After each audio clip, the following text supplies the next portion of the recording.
PDS tout le monde peut Denis ça solo baké bandi maté balia Denis les et va pasteur ayebani na ayebani te alia abi papa ngana zaki mutema malamu asa c'est que Denis les sazo salanga soni mingi et là on y alia et pas yande qu'on a biso Kabila oh lelo et salia qui a la différence des autres pasteurs alia asenga kama bonzane ti lelo na église na été Atika biso épargné biso là c'est un sabotage envers son aîné ou avec Pascal Mukuna azo tiolaye alobi pe mikolo nzambe atondisi pe na nguya makasi rotondisa stade ya Vélodrome monte que dimension spirituelle et mati Gana a respect mingi ya basel na nzambe parce que tout ce que je suis aujourd'hui c'est grâce à Dieu et grâce aux serviteurs de Dieu ba encadrant bien na respecter basel na nzambe makasi parce que ngana za fidèle na za na ron ba pasteur te na kopese conseil na télévision te mais tellement tout ça congolais ba on sona ba sa personne publique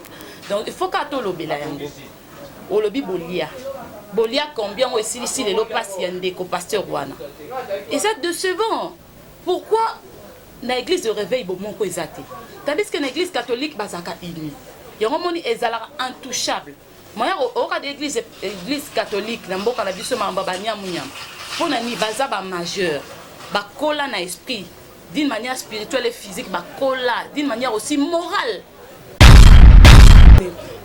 ba ni panzani ba sango panzani lelo que tel caméra soi-disant la liga qui a bouqué prison pour que amibisa parce qu'à mon état de droit et ça le maté pour depuis ba sambi ti lelo yo bref mon côté c'est-à-dire que démontrer que yemutu a yibimbongo ya so de mouton y a liga qui a mis à la justice au kolo banini na ba rumeur wana oui bonjour madame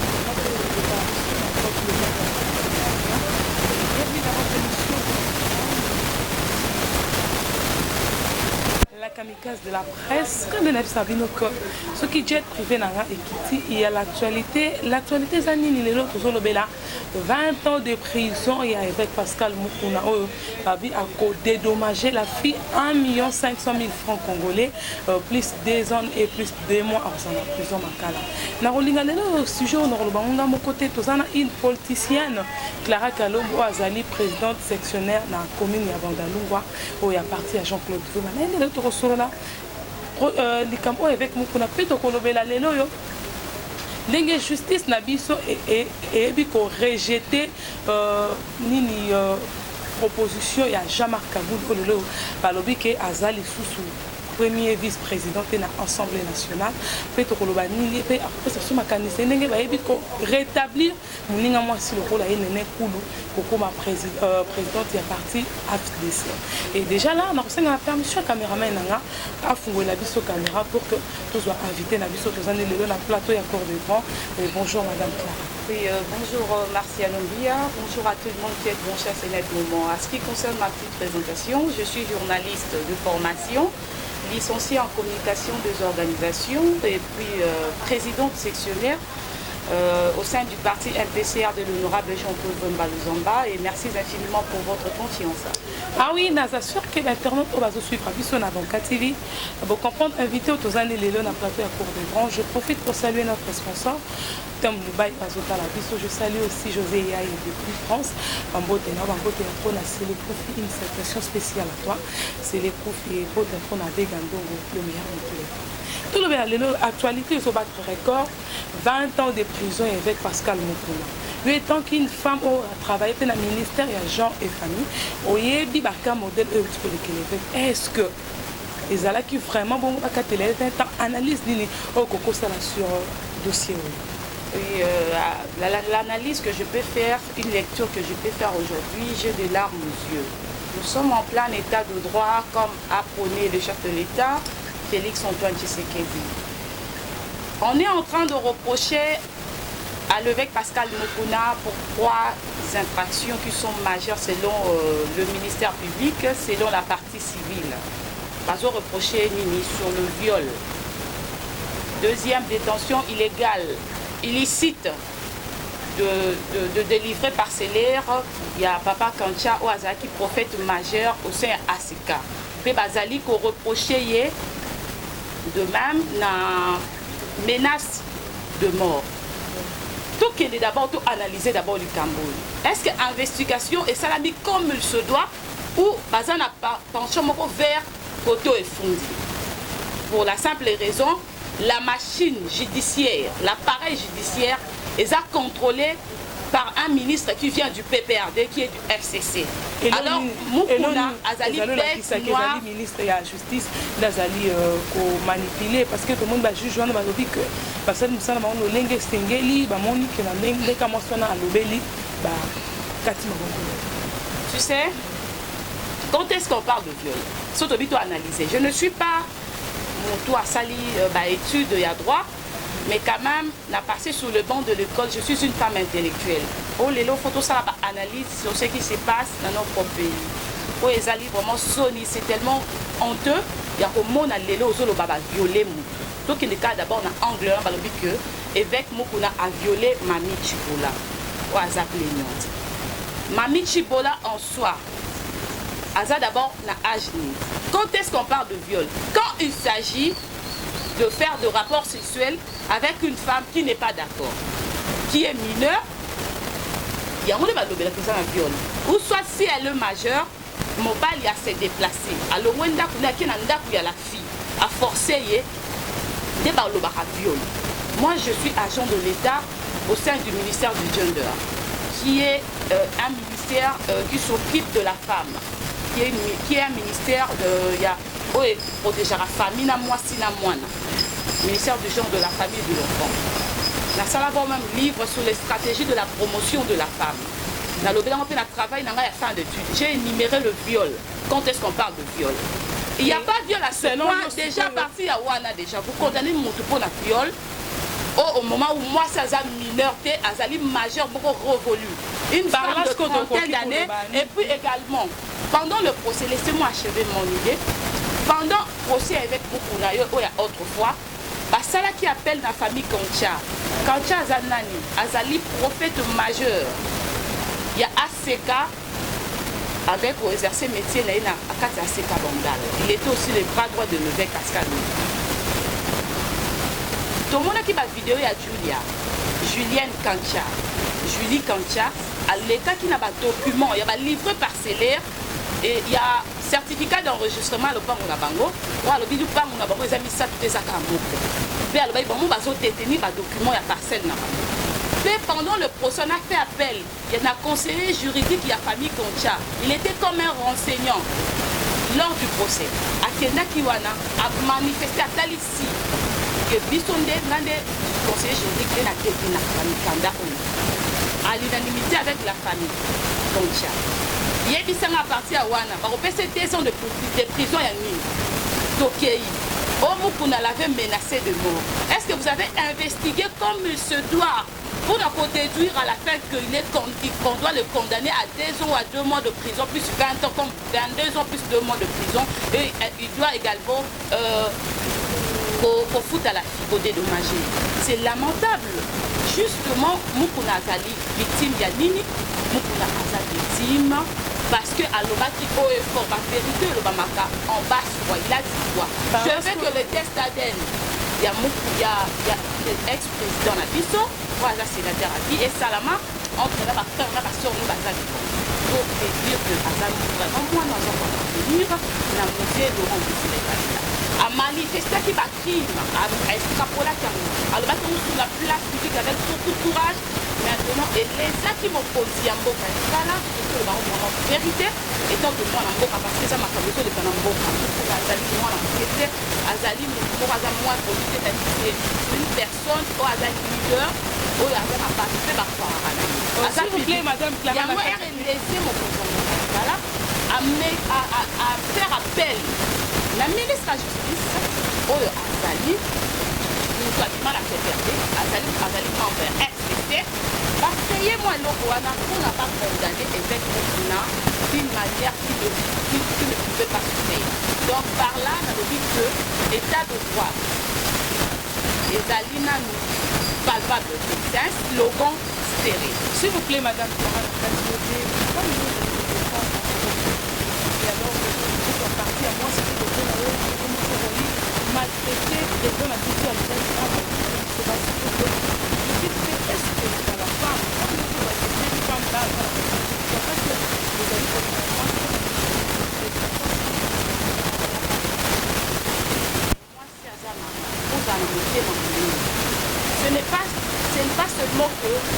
eza mwasi yango nde epesi yo droit ya kokosela bato makambo mpona oza na pression za ndenge attitude ya basi lelo tomoni badossier ya déterminement dossier alors tomoni dossier bamama mingi basi bayuti sosoni bamonte babiloko ebele oyo lelo bamibali mosusu akozala na besoin abala mwasi akomi dossier ayokisi femme étoile soni femme kasael soni femme ya monde entier soni pourquoi parce que azali na besoin mbongo soki bolandeli plaidoirie oyo mwasi wana ya bavoka na ye olandelingi mwasi wana pasamba te kuna na parke alobai makambo tokomi a na prison alobi makambo badate azopesa ekokani te oyo nazalaki pendant qu'on faisait le rapport sexuel avec l'homme de Dieu j'avais fait appel à un monsieur pour que a filmé biso. On a appelé ce monsieur là, il était sur place. Monsieur n'a pas reconnu cela devant le juge. Donc avancé un peu. Mais ce que tout le monde a été content comme témoin au Lengakoï, il a démontré que la fille avait raison. Non, je veux que Lengakoï Ayaki a désavoué la fille. Alors yo monanga te na yebi yo te. De même papa Espérance Mbakati, oyo ya mangembo ya bandade. Moi, c'est ce qui est pour moi, qu'il y a la vidéo dans 48 minutes, alors ma capote papa Espérance, papa Espé, elle a combattu, elle a désavoué totalement la fille. Alors, il y a là qui m'a capoté, papa a détenu certificat d'enregistrement, il y a livré parcellaire, il y a papa déjà. Avec ce qui m'a capoté, il y a la vidéo, ma capote. Déjà, c'est déjà menace de mort. Est-ce que vous enquêtez? Et d'abord, on a fait ça.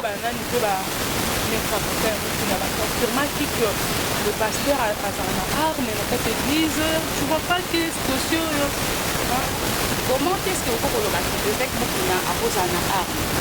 Mais il fallait aller investiguer la catégorie. Je ne montre pas aux animateurs de justice ce qu'ils doivent faire. Simplement, je leur montre comment est-ce qu'appliquer cet état de droit que le chef de l'État a tant prôné. Donc, on ne peut pas faire de choses comme pour abuser dans l'autorité. Comme il locaux là, la personne a d'autres dans la route de la tête, la personne a d'autres parce qu'elle a vu bon quelque part. Alors, il faut trouver, il faut qualifier le nom. Il faut faire la loi, il va faire populaire pour le salir le dossier viol, le dossier il y a menace de mort et puis affaire de confiance et pas la population. Il faut voyez, à un moment, je vais finir par là, une parenthèse, je referme, et le bas de pour ce qui est natif, Saül, à Tamboli Mabé, tant que mon le garant de la nation, à Tamboli Mabé, à qui pour ça l'appel de la Nzambé, et à Simbi Samuel Nanto. Samuel a dit, tu as déchiré, et à Kati Motel Nzambé de l'Amba, a déchiré. Les lois avec nous, on a sambaté en pilote pour démontrer ses genoux que cela ne lui appartenait pas. Ce n'était pas ce genou. Est-ce qu'on a tenu compte de tous ces éléments-là? Parce que l'hypothèse, il y a vidéo, où ils ont surveillé dans les réseaux sociaux, déclassé à le but des montage. Et que lorsque les vidéos étaient en montage, alors viol les vrai, il y a une femme de trentaine de passé revenu. Quand même, ce n'est pas du tout correct. Ce n'est pas du tout correct. Je demanderai au chef de l'État comme étant le garant de la nation, le magistrat suprême, de s'en saisir du dossier. Parce qu'aujourd'hui, on va voter le chef de l'État sur base de bilan, pas sur base de slogan. L'état de droit est loin d'être concret ici au pays. Voilà. Parlons de l'actualité de Jean-Marc Kaboul a dit déjà la joie comme on a fait la place de président de l'Assemblée. Mais aujourd'hui, nous tous, on est étonnés de voir que la lobby comment déjà non fondé ne peut pas être président de l'Assemblée nationale. Je ne crois pas que l'état de droit est tout bien bon, état de droit, comme je dis, il y a d'abord une fois, il y a la concret, la carte de la simplement parce que la machine judiciaire, l'appareil judiciaire qui gère ce pays est à FCC. Donc, le ministre Nabangouana a FCC a tout par résolution et pas autorité morale pour la saboter ou ezali idée vision ya chef de l'État ou à l'instauration de l'état de droit. La justice est équitable pour tous et pour tous. Maintenant, par contre, c'est évidemment Jean-Marc Carré, donc si vous me recevez comme qui va vivre face à la question de la vérité générale. Je dirais, le chef de l'État n'a pas voulu s'ingérer parce qu'il a compris la tension à proposer. Tellement que justice à moi est contrôlée par bateau dans le pays, les basali la question de la landa qui vraiment a beaucoup où est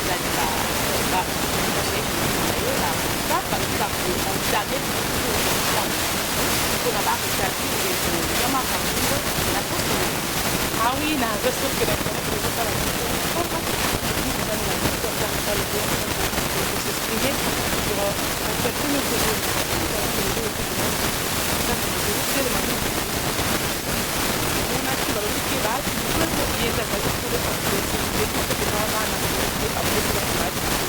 mais aujourd'hui, on voit que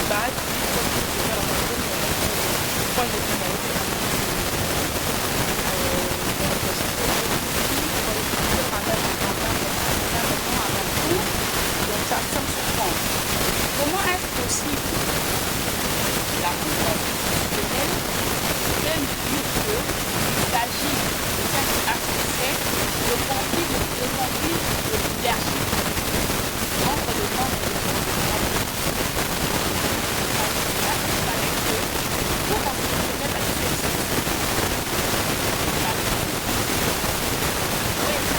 le d'une personne tant que vous partagez le même point, il y a convergence, il y a de divergence.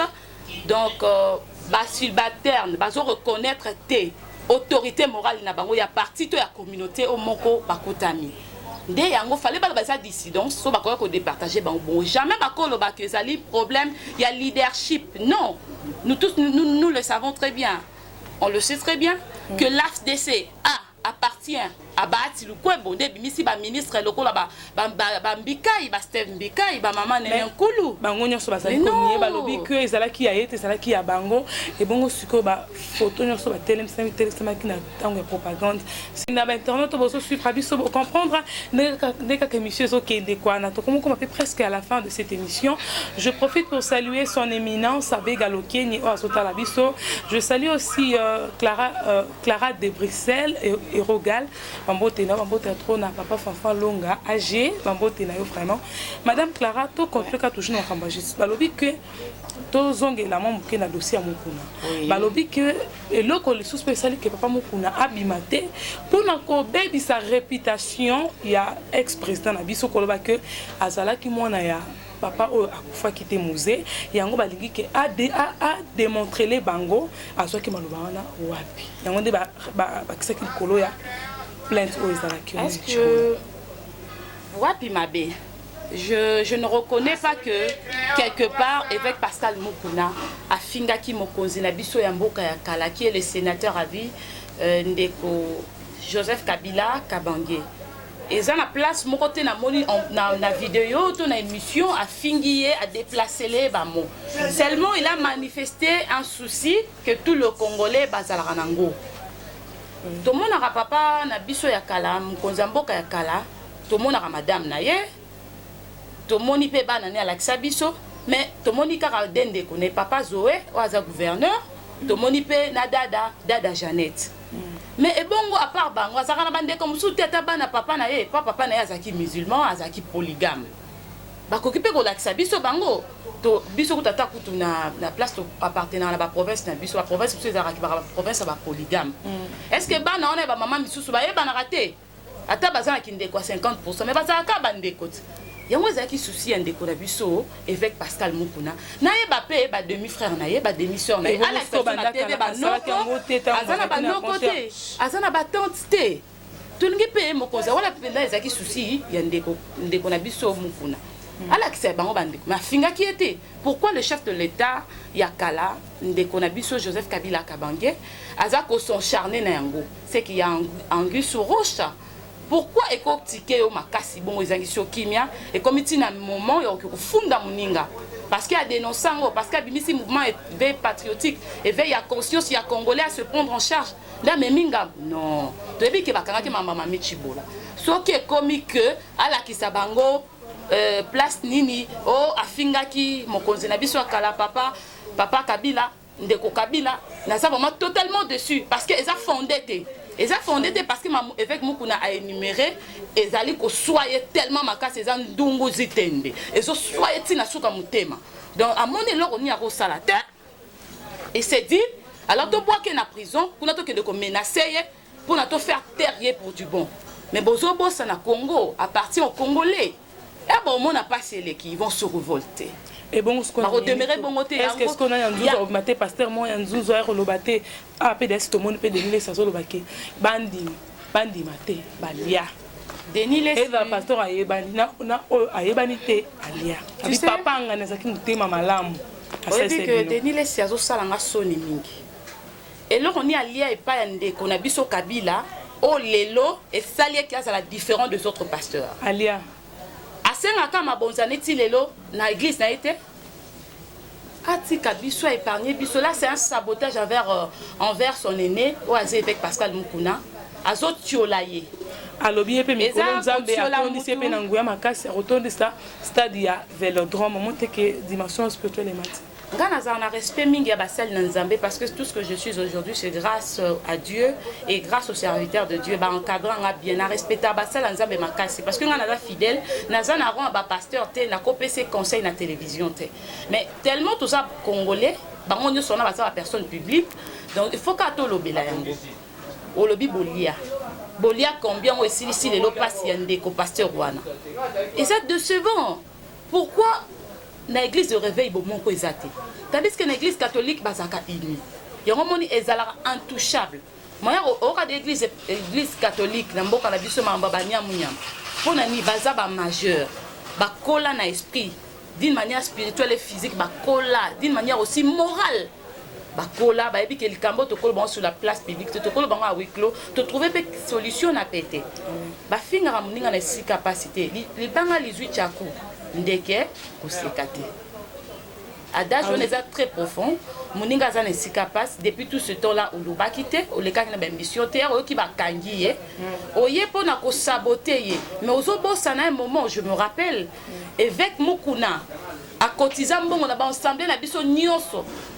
pona ndeko Denis Lessi a un problème à santé en Afrique du Sud et ça qui mbongo ya ensemble à ACK nde basangisi ki pona soigner wapi Kabila zakana et bakangama ki na prison Mukuna attendaki la main à côté qui na kati ya procédure ndeko déclarer bandeko lela ko senga na bakonzi bayokela ema ba pesa grâce présidentielle ba pesa liberté provisoire abima ko se faire soigner mutwana lela bimi mabe. Oui, Madame Clara. Tozara na ba faiblesse. Oui. Ko brandi sara faiblesse ya muninga liboso abatute, on ne fait pas la fête lorsque ça brille chez le voisin. Ah oui, naza sûr que maintenant to suivre biso bo comprendre comme na sous émission na biso to lobelana nous pe oyo pe to eba kite ça ka slogan ya haine pour ko déstabiliser mémoire ya ba congolais to ndenge nini o le temps pe avec Mukuna lobi ke bazongisa ye ba ke nena na CPI lelo baza ko utiliser ngo lisusuté et tant que bino ba tu opposition bo ya kaka na message ya haine et après ceux qui bo commis na pouvoir ça les sous-souter. Bon, dans peu de temps que j'ai eu en politique, parce que je suis encore bébé en politique. Trop serré na bato FCC, c'est que place il y a peuple ça les sous-souter comme plus il y a binomo libomo. Je ne viens pas ici pour parler du compte de la Mouka, mais je suis ici pour parler de moi-même et de mon parti politique. Je suis aussi congolaise, pas moindre comme les autres, mais congolaise au même pied d'égalité avec mes amis congolais et congolaises. Naoloba boye. Politique, c'est compliqué, c'est tellement glissant. Ceux qui se disent, oh, ce n'est pas ceux qui se font en bas ou en obscurité. C'est tellement compliqué cet angle-là. Nous ne savons pas quels sont les accords que le cash a eu avec le FCC. De même, nous ne connaissons pas quelles sont les alliances et les accords que IDPS AI avec UNC et celui du parti de M. François Mwamba, qui est le conseiller du chef de l'État.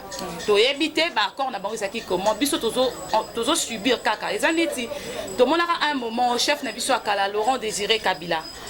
Azwaka asara bakor moko na Zimbabwe na Zambie pour que soko lingi obima Congo kota na Zambie sans visa.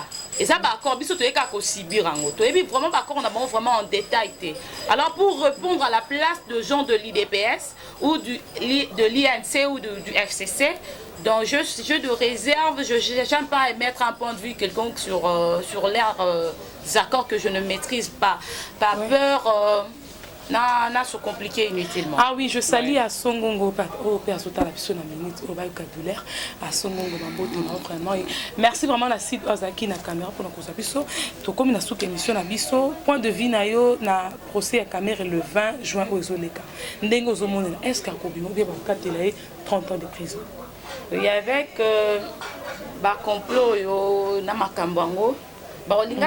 Qui exemple l'état de droit, le premier échantillon pour faire peur et taire aux gens qui minimisaient la vision du chef de l'État, Félix Antoine Tshisekedi.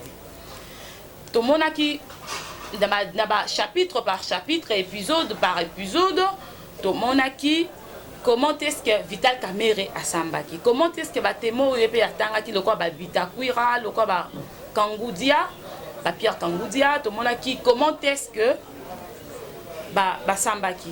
Moi, je ne me mettrai pas la place de la justice. La justice est indépendante, mais elle est équitable. Il ne faut pas avoir de connivence ou parce qu'on vous a appelé, pour faire croupir, tout faire clouer, motu, père de famille, azali mobali ya motu, oyo azali président et parti politique. Aujourd'hui aussi, il y a 10 ans, parti de 10 ans, au PTOZOP, félicitations et belé, INC qui 10 ans. Oui, tu vois, c'est ce que je disais. Donc il faut veiller sur tout ça. Ce qui va montrer que sur base de l'élément dans le lobby, que Azan a raison à Kobima parce que signature n'est zaté. Ce qui m'ont fait que le babongo, mais ce qui est celle le quoi a service à la mafia. Au moment où le capot, où Azali en tête, l'autorité morale du mafia, qu'on appelle capot, à Koko Zalawana, il y a Signakate, mais il a embauché de gens au bazar dans entreprise informelle d'une manière illicite qui rend palpable sa vision ou ses injonctions. Alors, de ce côté-là, d'abord, je sais ça la moussa na bango comme il se doit indépendamment. Mais, exactement pour la portion et à pouvoir, des gens qui ont abusé, dans la pédagogie, au biso ba auto leka, la formation pédagogique, l'autoritarisme qui est l'abus de l'autorité. S'il vous plaît, madame Clara, la permission, il y a Sid, il y a évité Sid. Si on balancer les biso vidéo, il y a 30 secondes, il y a Vital caméra vidéo. Oui, je dirais la vie humaine est sacrée. Nul n'a le pouvoir ou le monopole d'ôter à qui que ce soit le souffle de vie. Seulement Dieu qui détient le dernier mot, seul Dieu dans la vie de qui que ce soit sur la terre des hommes. Il ne faut pas rendre le mal par le mal. Dieu a dit à moi la vengeance, à moi la rétribution, étant que croyant et chrétienne. Je demanderai aux animateurs de justice de veiller sur une bonne justice. Parce que justice est les varamboka. Ce qui justice est zate, mboka est kokufa. État de droit est nini. Congolais alia bien. Et ça na kati ya droit ya Congolais. Congolais la bien. Et ça na kati ya droit. Et quand ça la kati état de droit. Si ce maman, tu es quitté projet à 100 jours, le chef de l'État, et Zala qui paie pour nous foutre enseignant mon solo à Malunga, salaire à Malunga. Mais à cause il y a procès, on est que 100 jours, Zala qui a 100 jours, avec ma maison préfabriquée, et Zala qui conditions vie sociale des Congolais, et Zala stable. Saut de mouton, et Zala donc pour nous désengorger, embouteillage, ou Zala qui par-ci et là. Donc, ils avaient vraiment projet, mon vision, mon chef de l'État, tellement mon aîné, fait bien pour le développement en Boka. mais lelo et ceux qui d'abord Nanzela. Ah oui, madame Clara, comment tu as déjà fait ma salle ici? Comment la soupe? Yango to sengi na bato justice va rendre justice à l'équitable. Il ne faut pas sanctionner pour plaisir de sanctionner. Il faut faire le travail comme il se doit, tout en respectant le code. Il y a mboka na biso, constitution. Donc pour na moutenir sur toi, c'est senti les états, c'est senti que je suis protégée na kati mboka na ngai. À ce qui concerne makambo avec Mokuna, na ko senga famille à Mokuna. D'abord, sa famille biologique doit jouer sur la protection en priant pour l'évêque Pascal Mokuna ainsi que bateau église. Il y a plein de traîtres au milieu à bateau et ba osala ba démarche wana, ba traître basé belé. Ba traître basé belé to senga na bana na e o bazo sala ba démarche. Mais un peu qu'on surveiller contour wana parce qu'il y a plein de traîtres et aujourd'hui tout senga bazala lisu likola lisu bala la pongi anguma batala parce que mukulumba évêque Pascal Mokuna azali papa banebele asana bana ya molimo basana on a besoin na ye na ndenga pesa bango encadrement spirituel na ndenga sambelaka na maboko na ye ba kufi ba sekwa ngamo na za témoin na maboko na ba femme stérile ba bota basio ba tula na niveau likolo ba bala. Donc à cause on sala musala na ye malambo sambela nzambe parce que la justice n'est pas de ce monde. La justice appartient à l'Éternel. Yende muto sa juste juge. Ba o bazaka ko apprendre yango to désarmer to lelate mais to sambela. Tant bakanga ki Pierre église sambela ki Pierre abimaki. De même, qui va boma Jésus et senga qui fala kima va bien ko zonga toujours Hérode a kufa et bonge Hérode a kufa. Ah oui, merci Hérode beaucoup. wana zo persécuté. Éveil patriotique. Oya zo tourmenté. Ba peuple congolais. Oya limité que congolais abonga. Ye wana nde Hérode, il faut kufa pola. Il faut kufa pola parce que ma cambone le cas na Bible. Marina Joseph et senga iba sambele Hérode a kufa pola. Pona nani? Pona Jésus-Christ azonga na mboka na ye. Pona Jésus-Christ azwa liberté pe akufe la biso. Pona ceux qui ba bomaki bébé mission ngeke kokisa mate. Évêque Mokuna sur le pas de Jésus-Christ. Azo ça la vision on a ye mon côté, mais azo ça la vision oyo kolandisa appel ya Nzambe. Kolandisa mot d'ordre ya Nzambe. Abi je te choisis. Ndenge a choisi saka Samuel. Samuel akenda ko mona David. Abi David. Ndenge zana yo zui moi ser soldat na yo. Nzamba lobi azana o lisuté. Tozana besoin avec Pascal Mokuna. Na kati ya mboka oyo asale la biso musana na Nzambe ndenge a mesana. To senga na mokonzi ya mboka a veiller sur état de droit. État de droit est respecté, c'est loin d'être concret, c'est loin d'être mis en exercice. Et comme un règlement de compte, quand même on peut si une portion à pouvoir, il faut contrôler. Quand on dit la confiance n'exclut pas le contrôle. Voilà. Merci beaucoup, Madame Clara Ndozaki, disponible dans le émission. Na dédié émission, na papa GG Kalondo Atalakibiso, puis na président Chikito Mouchachino, na internet, na biso Talarapé, à ça vous partagez l'émission. Et merci Nabino Sobozala qui branché, connecté na Banca TV. Bon s'abonner, belé, et pour ça, là, vraiment bien. Je fais des gros bisous à mon fils, Faustino, l'amour des mamans, la joie des mamans. Et on a tout côté Balasima, on a invité un sujet lycée Mukenge dina dédié aux émissions hein qu'est-ce qui sombe tapis vert pesa na makolo et yokani to kama na nzembo oya zongisa na Rwanda pour que réveille sous conscience ya ba congolais ba mona que combat avec Mokuna ezalaki juste pour que le peuple a sa solution à lire. Bye bye.